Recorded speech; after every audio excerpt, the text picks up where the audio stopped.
Lord, have mercy on our souls.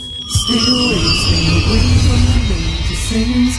Ignore the whispers of the shayateens. Oh Lord, have mercy on our souls. Oh Lord, have mercy on us. بسم الله الرحمن الرحيم.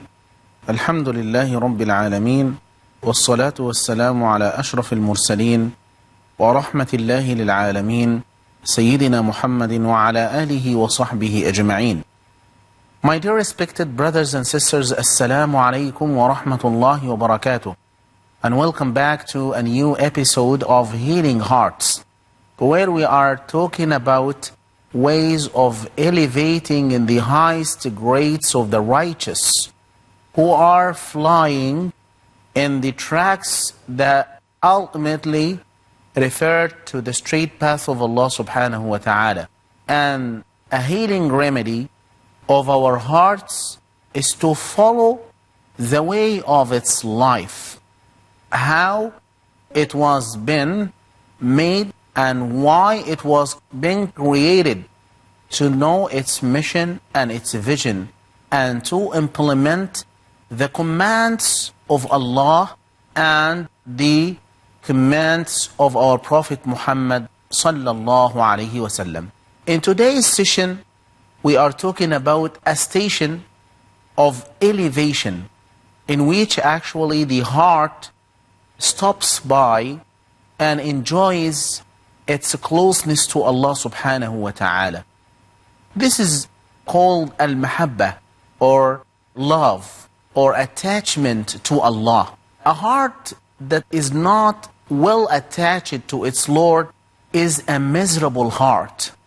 A heart that does not feel the sweetness of drawing itself close to Allah is a heart which is deprived, a heart that does not properly function in the proper way. My dear respected brothers and sisters, the scholars have a couple of words for the word mahabba, or love for Allah.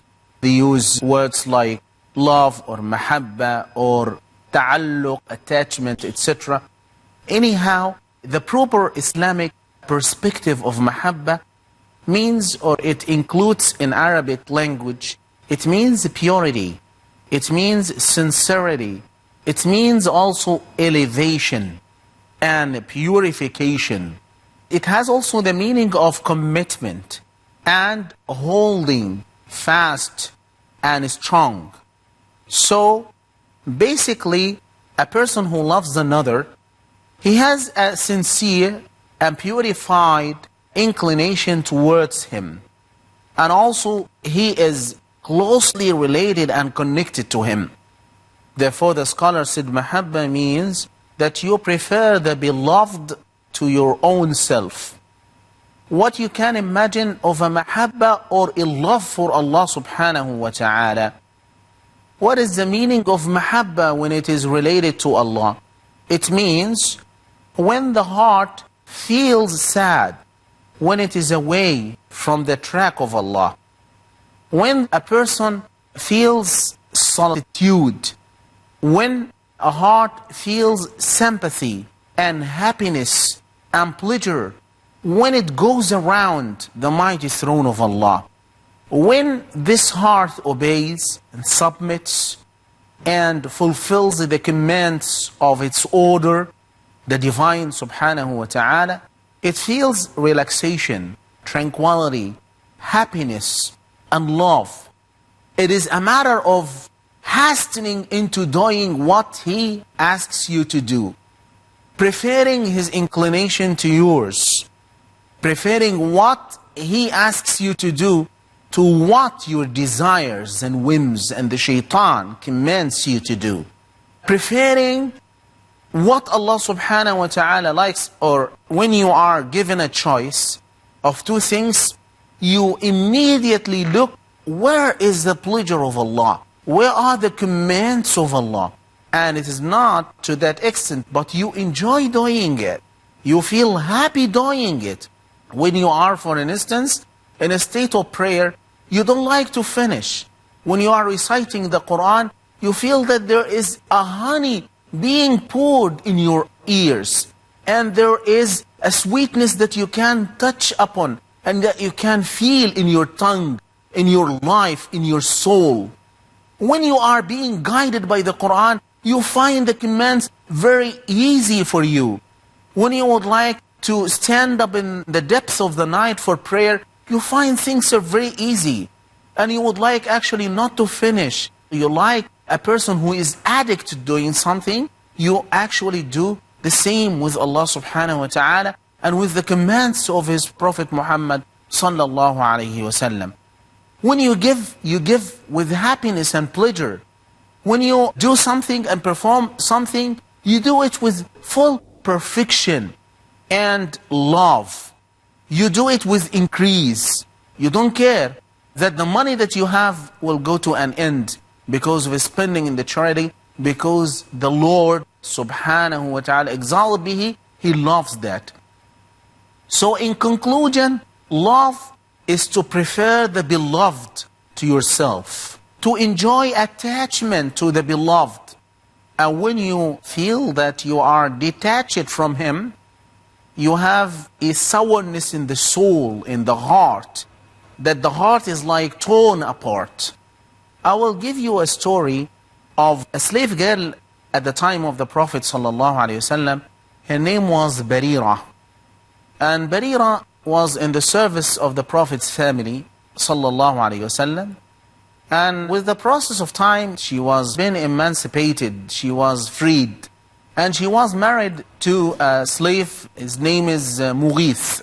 According to the Islamic rules, that if a slave girl is given freedom, she is also given the choice whether to retain and remain in her marriage or she can dissolve it if the husband actually is still in slavery. So anyhow, the woman was given the choice whether to choose her husband or to be divorced. And she wanted actually to be divorced. The husband had a great attachment to this woman. And he loved her so much, to the extent that he was talking to the Prophet and talking to Al-Abbas, the uncle of the Prophet ﷺ, and to everybody. Even he was going around the Kaaba shedding tears. So the Prophet ﷺ noticed that, and he said to Al-Abbas, look at Mughith, how he is, you name it, dissolved, he is dissolved in the love of Barira, to the extent that he is shedding tears and he cannot live. And he's circumambulating and he is very confused. So the Prophet ﷺ said, look, how does he love her? But on the other side, she doesn't like to live with him. And what is the relationship between this story of what we are talking about? The conclusion is, sometimes you may love him, but actually you should ask yourself, does Allah also love you? Does Allah subhanahu wa ta'ala likes you? Does Allah subhanahu wa ta'ala prefer that you will be destined for the Jannah? And He paves the way for you to be among the one upon whom He showered His pleasure?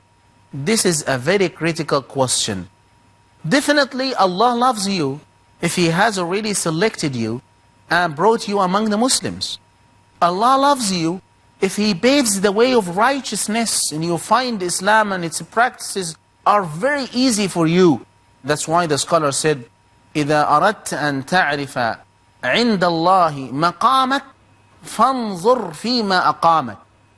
If you would like to know your real position in the eyes of Allah, search where did He put you. Does Allah subhanahu wa ta'ala made you among the sinners, the sinful, or He put you among the righteous? Did He let you ride the caravan of those who are destined for salvation? Or He let you lead the caravan of people who are astray in the desert of nothing? It is a very critical question. A slave girl of Al-Hasan al-Basri was actually praying during night, and she was asked, and her master heard her saying this word. She says, "Oh Allah, I swear by the love that you have for me, that you fulfill what I need from you. And after she finished the prayer, he asked her, what did you ask Allah subhanahu wa ta'ala through this dua? Are you sure that Allah subhanahu wa ta'ala already loves you? She says, yes, I'm quite sure that He loves me. So why did He make me a Muslim? How Allah subhanahu wa ta'ala destined that I'm here and making prayers? So these are all signs of that Allah subhanahu wa ta'ala has elected you. You are a part of the elite. You know how many people on the face of the earth, and He just picked you to be a follower of Muhammad sallallahu alayhi wasallam. And then He picked you up to be among the righteous. And then He picked you up among the guided and the well-guided to the path of Allah subhanahu wa ta'ala. Even if when He gives you the opportunity to repent your sins, it is an honor that Allah subhanahu wa ta'ala gives it to you. Allah said about a very critical issue of how to test whether you love Allah or not. And this is a very common verse in the Quran, which is called the ayah of the test, or the ayah of trial. This ayah actually, we will talk about it insha'Allah, and this is an ayah of Surah Al-Tawbah, immediately after having a short break. So stay with us and we will be back very soon, insha'Allah. Lord, have mercy.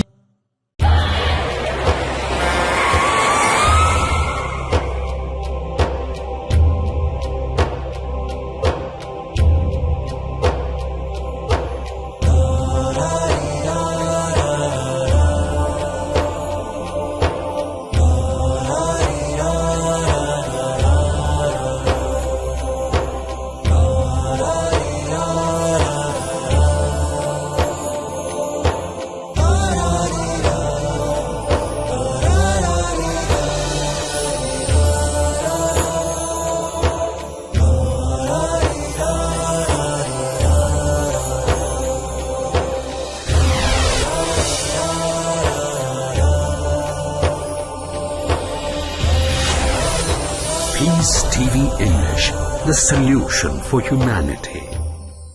Lord, have mercy on us all. Bismillah ar-Rahman ar-Rahim.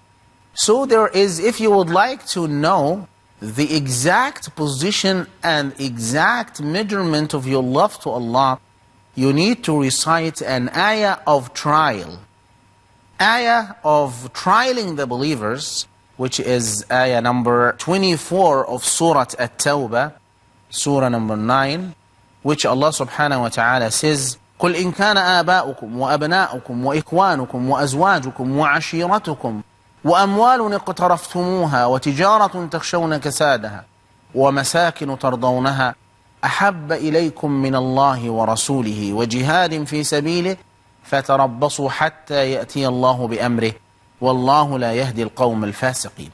Allah subhanahu wa ta'ala says, what means?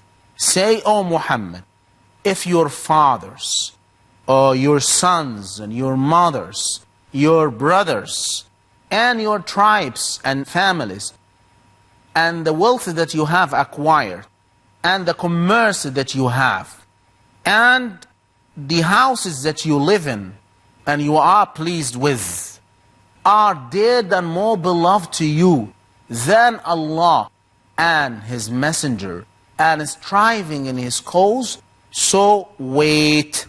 And Allah subhanahu wa ta'ala doesn't like the disobedient people.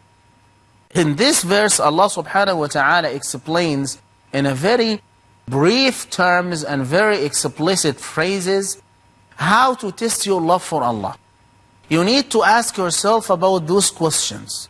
Are those things mentioned in this verse are better in your eyes than Allah subhanahu wa ta'ala and the fulfillment of His commands and prohibitions, or not? You need to ask yourself, is Allah more beloved to you than your father, your mother, your house, your job, your family, and your tribe, and your home, and everything that you have? If Allah subhanahu wa ta'ala is dearer to you than all of those things, and you can easily test that when actually the prayer is being announced.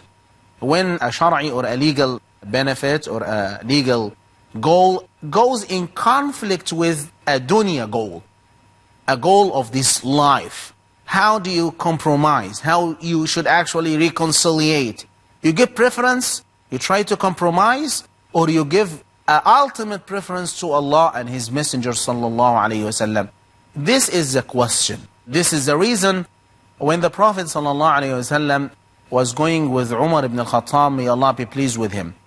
And the Prophet ﷺ kept the hand of Umar ibn al-Khattab, grasped it.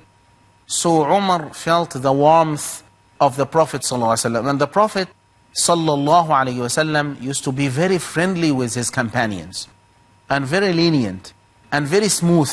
The Prophet ﷺ used to receive them and smile in their faces, and to build up a human relation.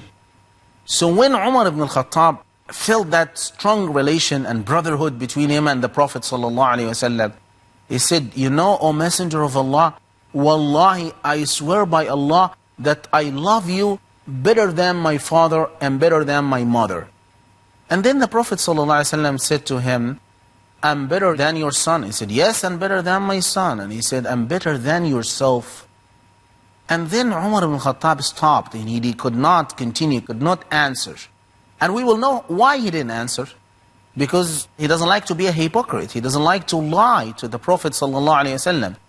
He said, after a while, Umar ibn Khattab returned, and the Prophet ﷺ told him, no, this is not a complete love. This is not a complete obedience. And then he took a pause and returned it back to the Prophet ﷺ. And then he shook hands with the Prophet, and he said, Wallahi, I swear by Allah that I love you, O Messenger of Allah, better than myself that is between my two sides.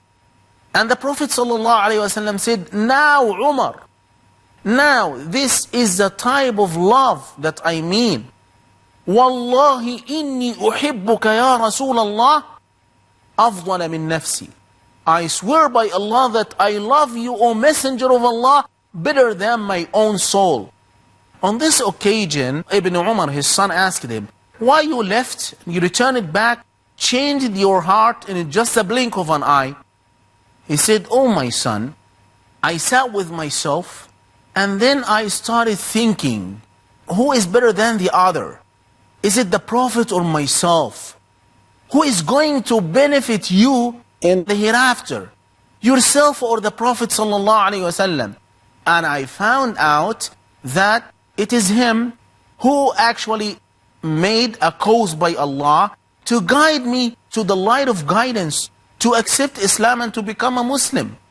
And on the day of the judgment, on his intercession, he is the one that Allah subhanahu wa ta'ala will assign to cause a group of the believers to enter the Jannah. So who is better, me or the Prophet? I discovered that it is the Prophet. And this is a type of love, true love, which is based on conviction. My dear respected brothers and sisters, Allah subhanahu wa ta'ala doesn't like actually us to be forced to worship Him. Allah subhanahu wa ta'ala doesn't like us to be brought in chains, to go and to pray and to fast by force, because there is no compulsion in religion. It is better, and this is the mission, and this is the basic essence of Islam, that He draws you closer to Allah based on love, not based on just force, not because of mere abstract commands and prohibitions. You are requested to humbly, in full honor, to submit yourself to your Lord subhanahu wa ta'ala, where you can find the whole sweetness of happiness. Therefore, the scholar said that mahabba or love is of 6 kinds or 6 types. Number 1, it may be love which is based on a desire, what you can bodily desire, carnal desire. Like, for example, a person's love for his wife. Or it may be actually love which is based on mercy and compassion. And this is a type of relationship between a father and a son, a father and a daughter. Or it may be based on companionship and friendship, and this is a type of relations between friends and companions, or it may be actually love which is based on religious type of relationship. Like, for example, the love amongst the believers. Or it may be actually love of what we can call an obligatory type of love. This is the love of what Allah subhanahu wa ta'ala likes, or what Allah subhanahu wa ta'ala loves. And on the top of this comes the crown of love and attachment, which is love coupled with sincerity, submission to the will of the Almighty, the Sovereign, Allah subhanahu wa ta'ala, the greatest of the greatest of the whole absolute divine of the whole universe. And this is the type of love that everybody should actually incline to, where he will feel the sweetness of this love in his heart. The Prophet sallallahu alaihi wasallam, according to the authentic hadith of Anas ibn Malik, as related by Al-Bukhari, the Prophet sallallahu alaihi wasallam said, ثلاث من كن فيه وجد حلاوة الإيمان. 3 situations where you can find the sweetness of Iman. I'm sure that a lot of people, a lot of us, of our viewers, tasted the sweetness of Iman.